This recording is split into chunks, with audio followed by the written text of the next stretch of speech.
ধ্বনি ও বর্ণ প্রকরণ। কোশ্চেন যদি হয় বাংলা ভাষায় কত প্রকার ধ্বনি দেখতে পাওয়া যায়, উত্তর বাংলা ভাষায় দুই ধরনের ধ্বনি দেখতে পাওয়া যায়, একটা স্বরধ্বনি আর একটা নাম ব্যঞ্জন ধ্বনি। এখন প্রশ্ন হলো স্বরধ্বনি কারে বলে?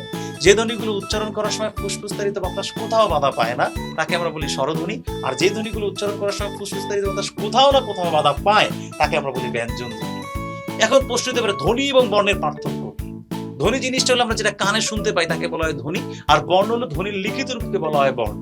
তাহলে আমরা বলতে পারি যাহা কানে শুনি তাকে বলা হয় ধ্বনি, আর ধ্বনির লিখিত রূপকে বলা হয় বর্ণ। যেমন আমি যদি একটা এক্সাম্পল দিতে যাই, এখানে আমি লিখলাম ক। এই যে ক লিখলাম, এটা যদি মুখে বলি ক তাহলে এটা কানে শুনছে, এই জন্য এটা হয়ে যাবে ধ্বনি।